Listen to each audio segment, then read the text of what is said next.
आज 14 अप्रैल है, बाबा साहेब अम्बेडकर जयंती मनाई जाती है। उन्होंने 3 ही बातों पर बल दिया है। पहला, शिक्षित बनो। दूसरा, संगठित रहो।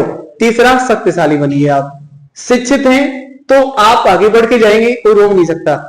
और अगर शिक्षा से पीछे हैं आप, तो समाज में जाके, अब इंग्लिश क्या है, एक लैंग्वेज ही तो है, लैंग्वेज ही तो है, तो वो आपको आनी चाहिए। डॉक्टर भीमराव अम्बेडकर साहब बाबा को तो 9 भाषाएं आती थी, 9 भाषाएं टोटल, 32 डिग्रियां थी।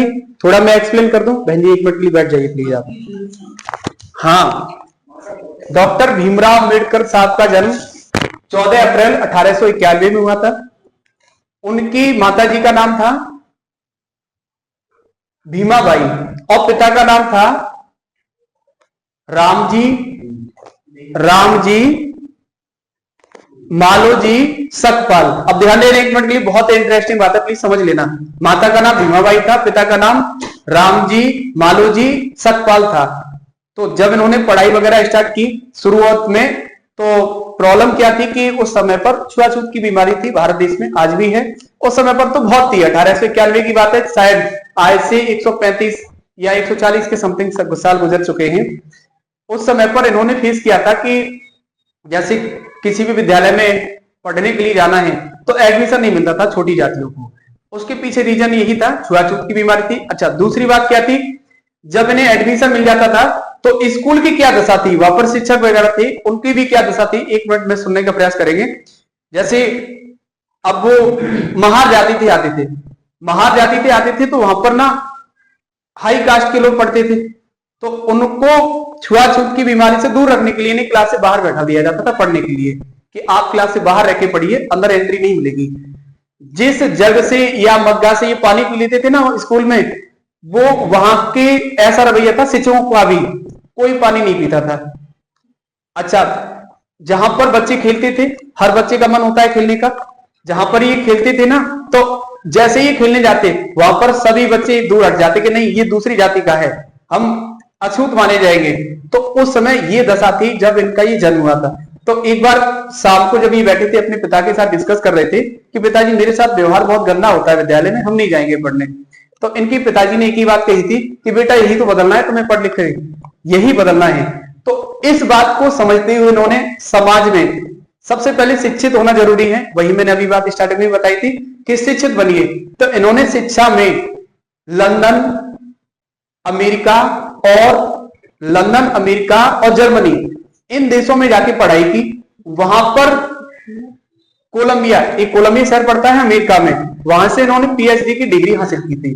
अच्छा, जब पढ़ लिख गए तो 1917 के समथिंग ही भारत वापस आए। जब ये वापस आए तो विश्व युद्ध चल रहा था। प्रथम विश्व युद्ध के कब से कब तक चला है बताना आप लोग? प्रथम विश्व युद्ध कब से कब तक चला है? 1914 से 1918 के बीच चला था। जब ये भारत आए तो इन्होंने देखा कि विदेशों में लड़ाई झगड़ा चल रहा है, तो भारत के जो युवा हैं वो भी साथ दें।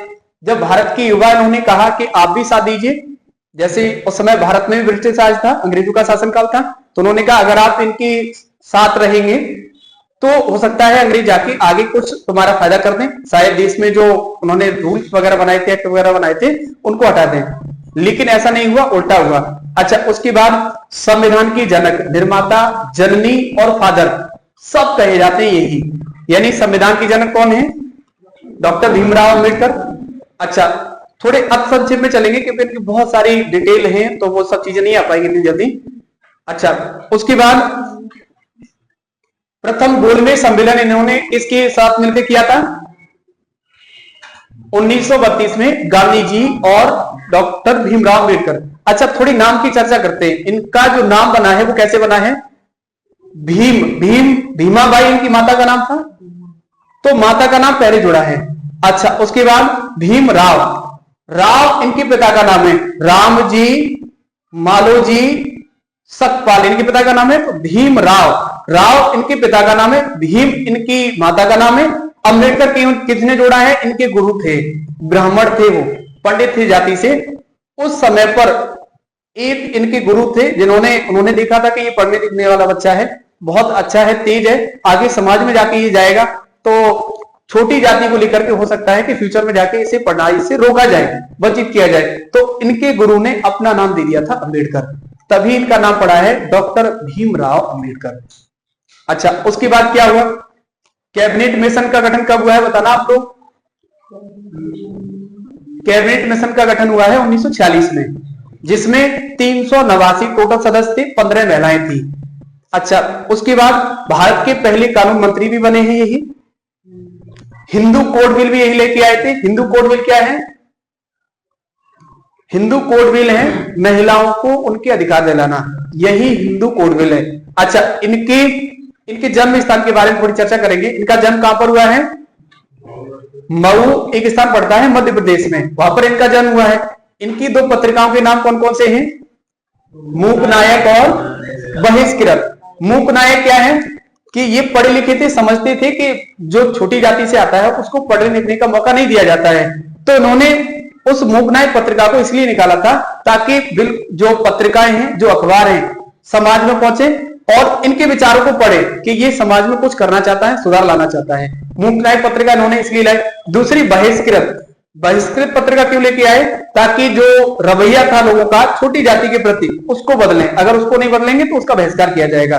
दो पत्रिकाएं इनकी थी। अच्छा, उसके बाद इन्होंने 1956 में 6 दिसंबर, हम तो अति संक्षेप में बता रहे हैं डॉक्टर भीमराव अंबेडकर बाबा जी के बारे में, अगर इनके बारे में सुबह से शाम तक बोला जाए ना तब भी कम है, क्योंकि 32 डिग्रियां। एक छोटी सी कहानी है, मैं शेयर कर दूं आपके साथ में। जब ये जर्मनी से पढ़ के वापस लौट रहे थे तो एक जहाज में, एक शिप में इनकी बुक्स आई थी और दूसरे शिप में ये थे, तो जो इनकी किताबों का जो शिप था ना वो डूब गया। तो इंडिया वालों को पता पड़ा कि डॉक्टर भीमराव अंबेडकर बाबा जी का निधन हो गया, लेकिन ऐसा नहीं, वो किताबों वाला ही शिप डूबा था। अच्छा, उसके बाद जब ये इंडिया में आए थे, किताबें इनकी जो कुछ लिखी हुई थी, कुछ पढ़ी हुई थी, वो सब डूब गई। तो क्रिएटिव जो इंसान होता है वो अपने दिमाग से सब कुछ पॉसिबल बना देता है। इतने क्रिएटिव थे कि भारत के पहले कानून मंत्री बने। अच्छा, उसके बाद संविधान सभा का गठन जो हुआ था उसमें भी इनकी अहम भूमिका रही थी। संविधान सभा के स्थायी अध्यक्ष कौन थे? गलत है, वो तो अस्थायी है। डॉक्टर राजेंद्र प्रसाद परमानेंटली रहे थे, तो उन्होंने इनको कैबिनेट मिशन इनके हाथ में क्यों दिया? क्योंकि सबसे ज्यादा पढ़े लिखे थे, 32 डिग्रियां थी इनके पास में टोटल। अच्छा, उसके बाद जब पहले कानून मंत्री बन गए तो इन्होंने सन 1956 में कुछ समय पहले ही धर्म परिवर्तन करा लिया था। हिंदू धर्म में जन्मे थे ये, उसके बाद इन्होंने बौद्ध धर्म अपना लिया था इक्वालिटी को देखते हुए, और 6 दिसंबर 1956 में इनका सोते समय ही निधन हो गया। उसके पीछे कारण क्या है? डॉक्टरों का मत है, उनका कहना है कि इन्हें डायबिटीज की बीमारी थी, शुगर जैसे बोलते हैं, वो इतने बड़े लेवल तक पहुंच गई थी कि उसको कंट्रोल करना नामुमकिन था। अच्छा, इसमें एक बात और समझ में आती है, जिन्होंने समाज के लिए, देश के लिए कुछ किया है ना, तो वो ज्यादा लंबे समय तक नहीं टिके हैं, क्योंकि उसके पीछे रीजन ये रहा है, शायद उनके अंदर टेंशन रही हो, फ्रस्ट्रेशन रहा हो समाज को बदलने के लिए, इसीलिए ये लोग कम चलते हैं। ऐसा नहीं कि कुछ मतलब इतने ही चलते हैं, और भी हैं जो 100 साल तक चले हैं, 90 साल तक चले हैं, उन्होंने भी देश में भूमिका निभाई है। तो ये एक छोटी सी, अच्छा एक और क्वेश्चन इन्हीं के ऊपर बनता है, इनको भारत रत्न कब मिला है? बहुत समय बाद दिया गया, हमने लिखाया भी है। इन्हें भारत रत्न 1990 में नवाजा गया सरकार के द्वारा। तो एक छोटी सी कहानी थी जो डॉक्टर भीमराव अंबेडकर बाबा जी की जयंती के उपलक्ष्य में आप सभी को सुनाना बहुत आवश्यक था। हाँ।